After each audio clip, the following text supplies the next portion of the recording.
Palantir is literally the most overrated garbage company. I can't believe how it's gotten that far. It's overvalued to you. I'm not being a dick. I'm just saying it's overvalued to you. But the value of something is what people are willing to pay for it. So honestly, I feel like that what you just said translates to, you know what, here, I'm sorry you missed it, bro. I am. I'm not trying to be mean. I'm sorry you missed it. You obviously don't own it. And I'm not trying to be mean. I'm just saying you clearly don't own it, because there's no way somebody who owns it, it's up 2,000% is going to be like, this is the most fucking piece of shit over garbage crap, whatever. And you want to know how I know? Because that's exactly what I said to Tesla in 2021. It's the exact same thing I said in 2021. I'm not being a dick to you. I'm there. I've been there. In 2021, Tesla was at $200 and something a share. I bought it at 150, sold it like 205, 207, and it was at 220. I'm like, this is overvalued.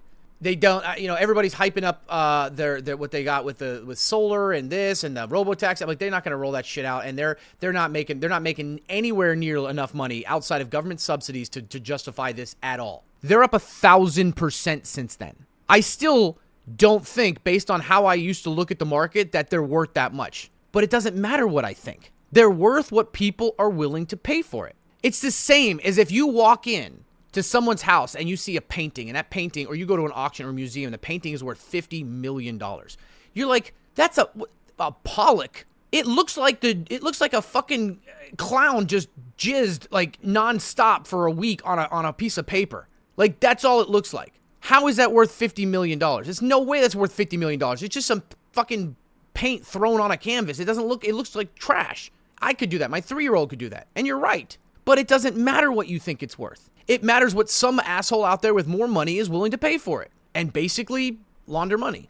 But I'm just saying, like, again, you're not wrong in your assessment, because the only way we can value stocks is how they've always been valued. But that changes over time. And now it doesn't matter. There's too much money. There's too many people. There's too much exposure now that if people are willing to buy it at that price, they're willing to buy it at that price.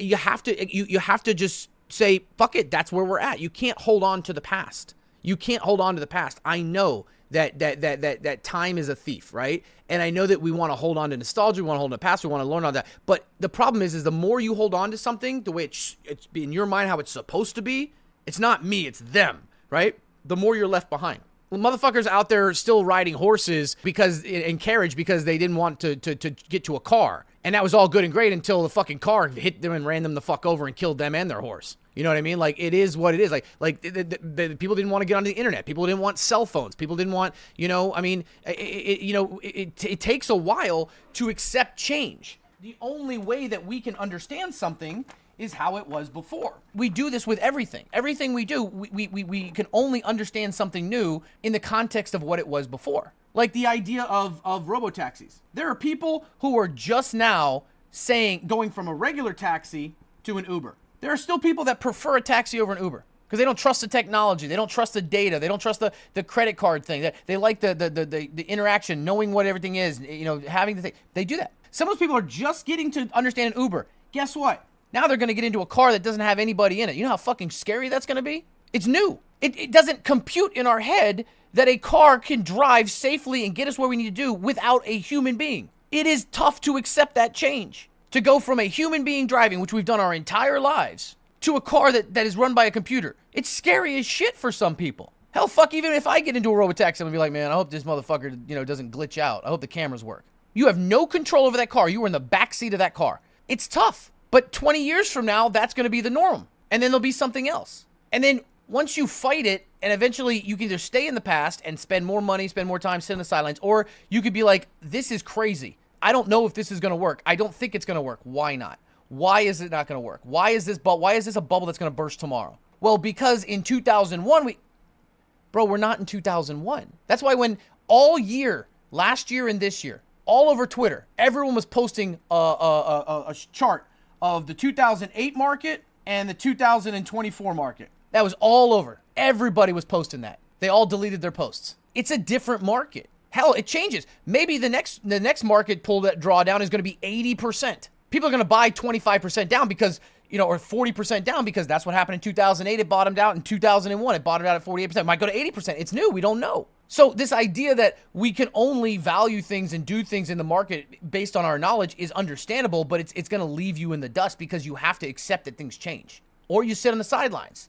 But if you're going to sit on the sidelines, don't yell at everybody, not you, but people, don't yell at everybody that, oh, you're stupid, oh, it's a bubble, oh, it's going to crash, this is the dumbest shit ever. To you it is, but to somebody else, they're like, fuck yeah. I think going to the club on a Friday, standing in line for 2 hours, wearing your fucking overpriced ass clothes, getting inside, dropping $500 to drink bottom well fucking overpriced drinks, to not dance with anybody except for somebody who's probably a hooker or something else, and to go home and rub one out is fucking stupid. I think that is the dumbest shit ever. You're crowded, you're all squeezed in together, there's loud music, you can't hear anybody, you're drinking a fucking $60 fucking bottom well shot, rubbing up on people who fucking probably haven't cleaned themselves, okay? Also, you could maybe get your dick wet, is the dumbest shit in the world. But people like it. Just because I don't like it doesn't mean other people don't. Maybe that's how they get off. Maybe they enjoy it. Maybe they enjoy the chase. Maybe they just enjoy the ability to spend money. I don't know. I don't get it. But you don't see me stand outside of fucking Club 11 at 1 in the morning going, you fucking kids, you're fucking stupid. This is the dumbest shit ever. Invest your money. Go sit. Go fucking. You don't see me screaming at them. That's not my cup of tea. But it is what it is. The club's making money. Plus, you can fucking launder money through a club so goddamn easy. Holy shit. I mean, every TwitchCon, I get invited to all the parties. My wife and I go to one where we get there early. We're fucking old as shit. We get there early, like at it open, and it's kind of calm and chill. You know, we get our mocktails, we get our little food, we talk to people and stuff like that. Then around 11:30, when it starts getting, we're like, all right, we're out. Because there's nothing for us to do at that point. It's too loud. It's too crowded. You can't see anybody. You can't talk to anybody. You can't get any drinks. Your drinks get spilled. The food has everybody's fucking hands on it. And it's like, it's not fun at that point. It's not fun. What's the point of being there? If I want to squeezed up and holding a fucking, if I want to sit there squeezed up with people holding a drink that's getting spilled and people saying, excuse me, spending 40 minutes to get to the bartender and then it doesn't get me a drink because some hot chick walks up next to me and it's too loud to talk to anybody and the food's all fucking gone or all disgusting, that's not fun for me. But some people enjoy that scene. That's just their thing. I don't think you've ever been to a club. I don't enjoy clubs. I've never enjoyed clubs. I didn't enjoy clubs in my 20s. I like theme bars. I liked other places that offer like a free lunch sometimes. But yeah, I'm not against people doing it. It's just not my thing. It's not my thing. So I understand, the whole point of this was, I understand your sentiment when you look at a stock like that and you say it's overpriced crap shit, stuff like that. Okay. I understand why you say that, but it doesn't make it true. The only way that it's true is if you're basing your analysis off of how stocks were valued and traded and went up 10, 15, 20, 25 years ago. It's worth what people are willing to pay for it. Yeah, but it's not. It doesn't make sense that it's running at 400. It's PE. That's insane. Maybe that's the new way. Maybe nobody cares about that. Instead of looking at a 10-year time frame, maybe people are looking at a 40-year time frame. Maybe people just like it because it's high. That's just what it is. That's the market, man. It's what it is. Well, it's definitely going to lead to a crash. And if it doesn't, I don't think we're going to have a crash. I think we'll have drawdowns. I think we'll have dips. I don't think we're going to have another crash until we see long-term unemployment continue up. Because right now, again, as I've said before, 2008 was a whole different monster. Never compare it to 2008, 2001. Two totally different things. 62% of Americans are now in the stock market. That's 50% higher than it was pre-COVID. But most of these people are not you. They are not sitting back. You know how many people in this community don't day trade? Probably 85%. Do you know how many people in this community don't swing trade? Probably 60%. Those people, the other 60% of people in here, dollar cost average VU, pick up a share here and there of long-term blue chip stocks, add to their dividend portfolio, manage money elsewhere, whatever. They're passive investors. They don't panic. They don't do any of that stuff. They're not going to sell out of their 401k and their IRA. Do you want to know why? Because, number one, they got to pay taxes and a penalty on it. So they're going to avoid doing that. Unlike in 2008, people aren't underwater on their houses. Kids who didn't listen to me 2 years ago probably are, but they're not underwater. 60% of Americans have a sub 4% mortgage rate. 80% of mortgage owners right now are sub 6%. We're not in a crisis. Oh, by the way, their equity's up 40% too. 2008 housing crisis, even if we did have that, because we're not going to have that because we don't have capitulation, but if we did, the average drop was about 25%. At 25%, these people still aren't underwater. They're going to tap in with federal funds rate going down, and depending on the 10-year treasury, they would tap into HELOC loans before they sold their equities. So if somebody loses their job right now and they own a home, and they've been dollar cost averaging into the market, they're not going to touch their equities. They're not going to fucking capitulate. They're not going to go in and sell everything. Why would they do that? They're going to get hit with penalties and all that shit. They'd rather fucking tap the equity in their homes. Cheaper to do that than to sell your stocks. Even if you sold your stock for a loss, 10% penalty. I'm sorry, if you sold it for a small gain, 10% penalty plus capital gains. Fuck that. Get a 6% HELOC as opposed to a 10% penalty plus fucking capital gains. No way. They're going to tap that. Then they'll tap their equities. But we're talking to people. And the reason I say that is unemployment right now, the number one, the highest unemployed group right now is recent college grads. They don't have exposure in the stock market. So take that group out. So why would so many Americans, 62% of Americans, just start selling their stocks? You think most Americans are out here fucking looking at their 401k every day? Probably not. And even if they do, they're just like, oh, it's down. Oh, maybe I'll add some more. Oh, shit, I hope it goes back up. Oh, nice, it's up. They're not fucking following what Powell said, what Trump said, and what the fucking StockGuy, whose mom he's fucking, and what Bloomberg is talking about, and what Tom Lee is fucking pumping, and what Michael Burry is fucking screaming about. They're not paying attention to that shit. The only way that those people are going to sell their stocks, most of them, is if they have to have the money. That means they're unemployed. Keep an eye on two things. 5-week rolling unemployment and average hours worked. Those are your two biggest signs. 5-week rolling unemployment, that is people who are what we consider longer term unemployment. Those are people that are getting further and further out of the job market, and the harder it is to get back in. Okay, on top of that, it's people that are going to be getting stuck on benefits and whatnot. And if the benefits are obviously, they're going to be getting on those government benefits, and those government benefits aren't going to pay for what they had before, so they're going to have to start tapping into something. That gets a little concerning. Average hours worked shows more than layoffs, because layoffs happen when you have big hiring sprees like we did post-COVID. You have people cutting it. You have AI. You have all these other things. But the workers that are working, if their average hours worked are going down, that's a bad sign. Those are the two things I would watch. And until those two things are really, until that's hitting at least 8%, I'm not really concerned. And those people, okay, that own a home, if they do get to a point where they have to get some liquidity, they're more likely to tap the equity in their home that they have on a reverse mortgage, a HELOC, anything like that, or a refi, than they are to sell their 401k, which is up big. They're going to have to sell that. They're going to have to pay the penalty and the fucking capital gains. Way more expensive to do that than to take a HELOC. And I don't even like HELOCs that much. That's what's going to cause a crash. Sure, the market could have a bunch of fucking retail traders and institutions drop at 10, 20%. Sure. But as they're selling the way down and you've got a floor because of all these people, guess what? You're going to buy that dip and it's going to go back up. I'm not worried about a crash right now. A healthy pullback would be great. You do realize, guys, that we average a correction every 1 to 2 years. That's negative 10%. We average a bear market every 6 to 7 years. That's a drawdown of 25%. Well, 20%. But we're just going to call it 25% now. That's just normal. Fearing that is insane. These are healthy. You need these. And if you're scared of a bear market or a correction, you need to get the fuck out of the stock market, or at least stop looking at it. The people that scream about a bubble or about a correction or a bear market, in my opinion, are so fucking brain dead. But what about 2008? Okay, you give me the market down 50%. You telling me I get to buy down 50%? Yeah, but it took 6 years for it to get back to even. So you're telling me I get to buy the dip for 6 fucking years? I get 6 years of buying the dip? Bring that shit on. Now, if the market's doing that because the economy's collapsing, that's different.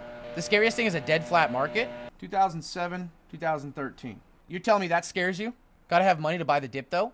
I'm talking about people who are employed. I just said, not when it comes to like a major recession. If it's a major recession and you lose your job, that's a whole different story. I'm talking about corrections and bear markets. I didn't say recession. I didn't say, extended period. What I'm saying is that when you look at these, you should be wanting these. You should be begging. Look at April. Look at how much money this community has made so far, or at least is up because of April. All the world was panicking, telling you that the ports were empty, that the store shelves were going to be empty, that the market's over, that Trump has destroyed it. And I said to you guys, listen, number one, the ports aren't empty. They're definitely lower, but they're not empty. Number two, the shelves aren't going to be empty because we don't get our fucking food from China. Everybody who was telling you that the store shelves, the grocery store shelves were empty was fucking lying to you or fucking stupid. They were not. We get our food from Mexico and Canada. That's just stupid to say, okay? And what the whole thing with tariffs is, I was against all the tariff things, but two things. Number one, nothing was irreversible. And number two, nothing has made the U.S. market uninvestable 20 years from now. We bought that dip. I took my goddamn tax money that I set aside for the tax man for April 15th and used that to buy the dip on SPY. That's how crazy I was with it. And I made money on that and then paid the government their taxes, the taxes on the gains, and kept the leftovers, okay? And then spent it all on a fucking move. But whatever. So you're telling me that you fear shit like April? If you're in your 20s, 30s, or 40s, why? Why would you fear that? Bring that shit on. And then the one argument I get all the time is, yeah, but what about Japan? It took them 30 years to get back.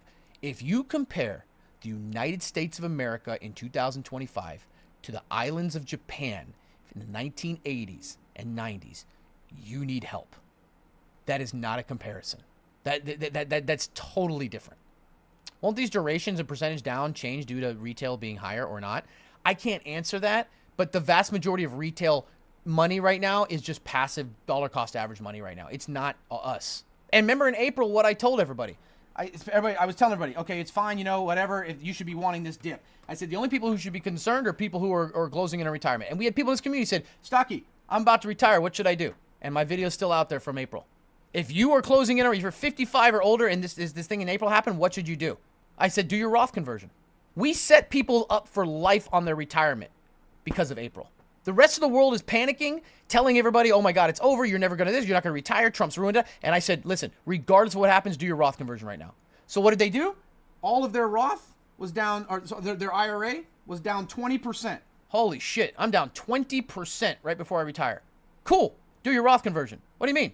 Convert them over to a Roth. Now you're going to pay your capital gains tax on this, but 20% less because you're not actually giving up the shares. So you're getting a 20% discount on your taxes that you were going to have to do anyways. And now you're converting your shares to a Roth at a 20 to 30% discount. And now they've gapped up and gone higher. And all of this, tax-free. We saved people's retirements because you don't panic. You don't do it. You just take advantage. There's always an advantage to every situation. So what's a Roth conversion? Basically, I've done videos on this before. A traditional, either 401k or IRA. Basically, what happens is you contribute before your taxes on your paycheck are paid, so you have less tax burden. So let's say you make $5,000 and you put $500 into your 401k or IRA. That's not taxed, and your taxable income is only $4,500, right? Which is great, but then when you retire, you're gonna have, or when you cash this out, you're gonna have to pay either the income tax or the capital gains tax on all the money you gain. So you have to pay all. You get more money and make more money, but you have to pay more taxes at the end. A Roth is where you pay your full taxes on this, right? So if you have $5,000, you pay, let's say 20%, right? You have $4,000, and then you withdraw. So you don't get as much tax like advantage here, but once you put it into the Roth, no taxes when you take it out at the end because you pay your taxes up front. That's why I told you guys the greatest single fucking investing hack for a passive investor is to put stocks with dividends that pay dividends or dividend stocks in your Roth, because that way you triple tax advantage. You don't pay taxes on the capital gains of the share. You don't pay taxes on the dividend for reinvestment, and you don't pay capital gains on the reinvested gains, share gains as well. So it's a big hack. But so what happens though is that at some point your traditional, you want to convert it to a Roth, and you can do it at a later age. But once you do that, all the gains on that, on the IRA, right, the simple IRA, because it was original before tax, you have to pay the taxes on that, on the capital gains. So let's say you have $100,000 that you put into it, and they're up $200,000. You're going to pay your capital gains tax on that, and then convert it over. And anything after that that grows is non-taxable. When's the best time to do that? Well, you want your shares down 20%. Because that means the gains on them are down 20%, which means you're not giving up any of the shares. The same shares that you're going to push over here are the same shares you had here, but you're paying 20% less tax. And then those same shares are going to go right back up, and all those gains right back to fill that gap are tax-free. That's a simplified version of it.